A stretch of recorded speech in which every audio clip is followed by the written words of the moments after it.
In the business world, many of the things that we're interested in follow seasonal patterns. So as you can see in this chart here, I'm looking at, say, college enrollment. And we have 15 periods we're looking at, and each year is broken up into 3 semesters. So the first semester would be fall, second semester known as spring, and the third known as summer. And if we look at the enrollment figures I have over here, they follow a pattern which is frequently seen in the real world. That is, we get our highest enrollment in the fall, a little bit lower in the spring, and at most schools there's a big drop in enrollment every summer.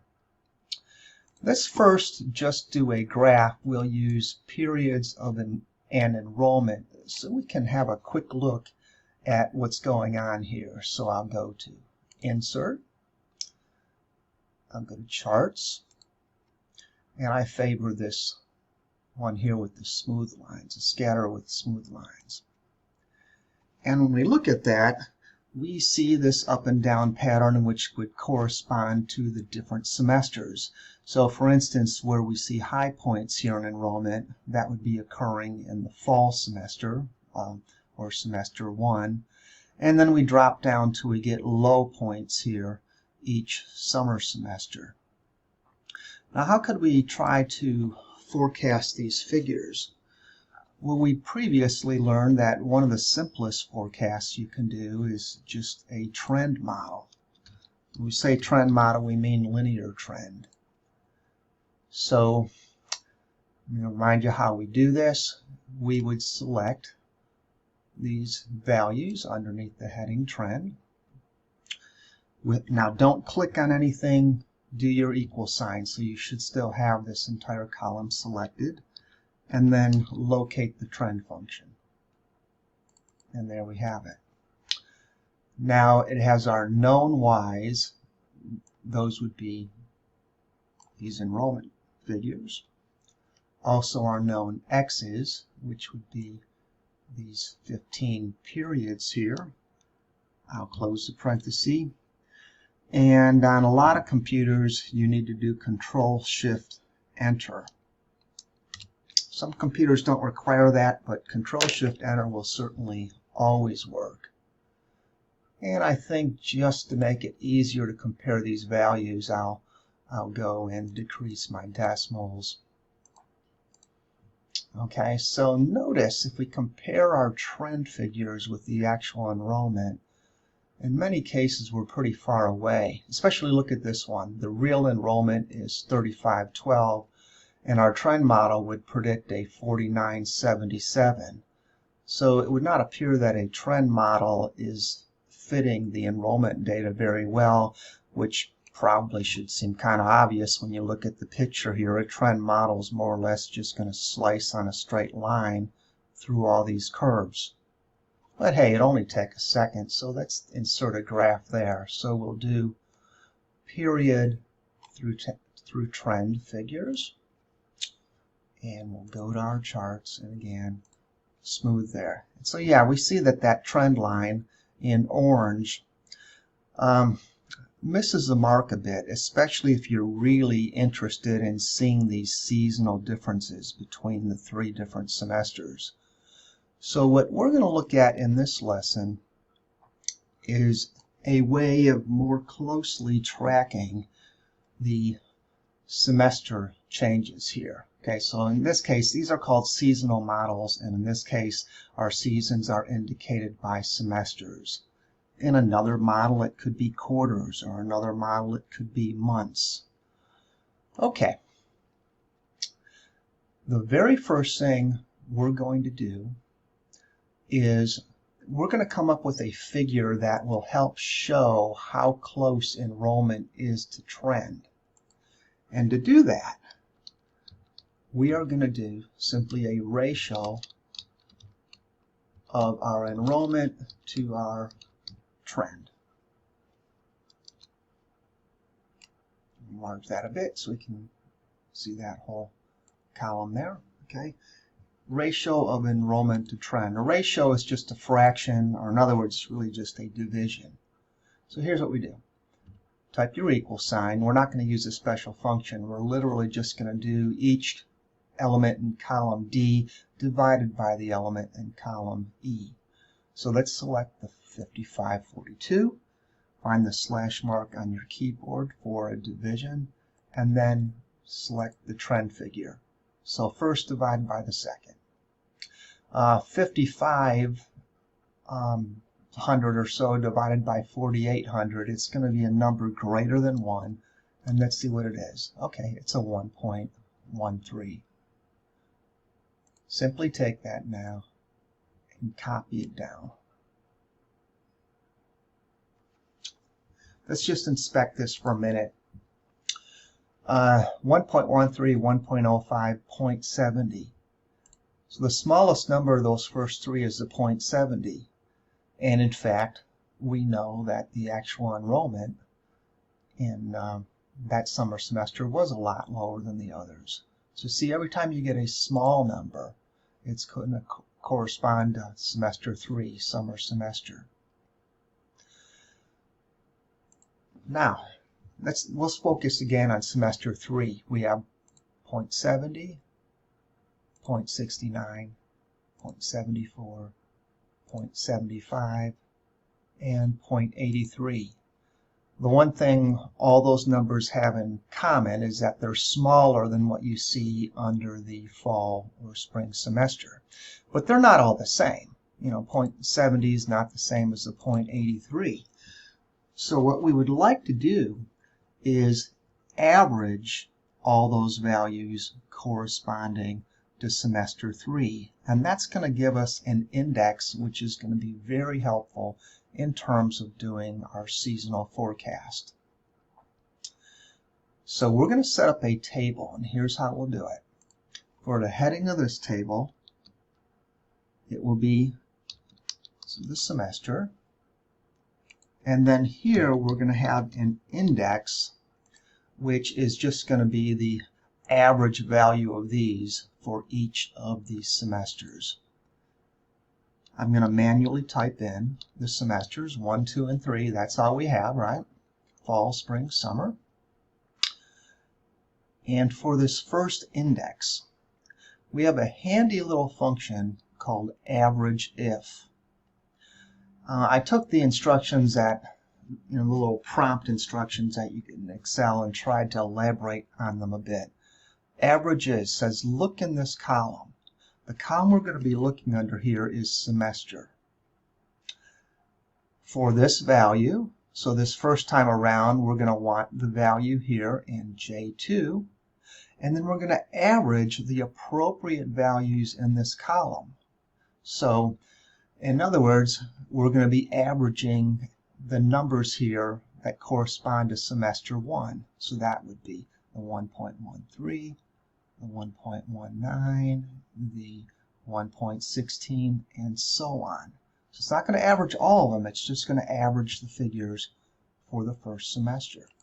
So here's what you do. You go with equals, and we look for the average if function, type a few letters, look for it in your drop down. So average if. Okay, look in this column. We're looking for semester numbers. So semester numbers are here.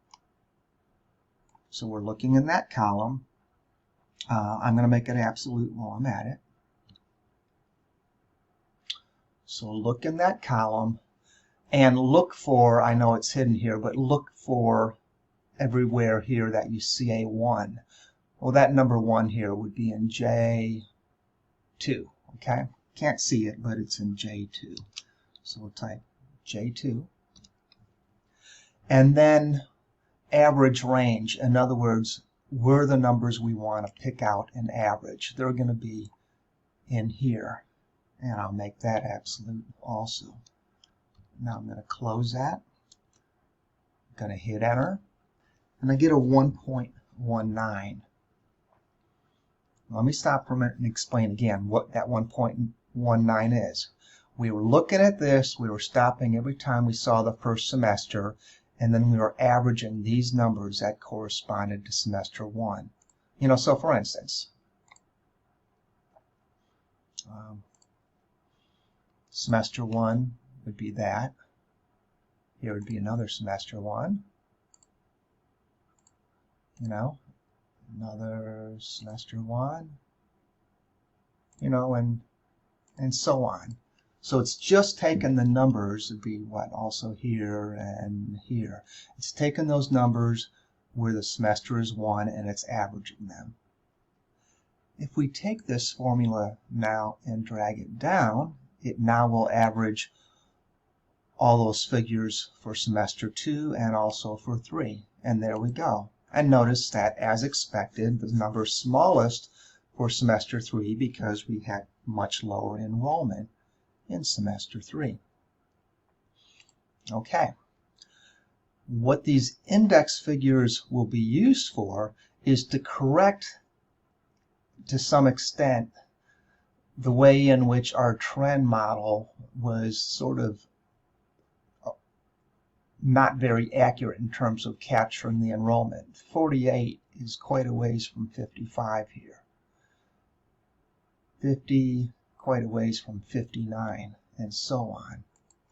So this next column I'm going to show you how to do will be our seasonal forecast.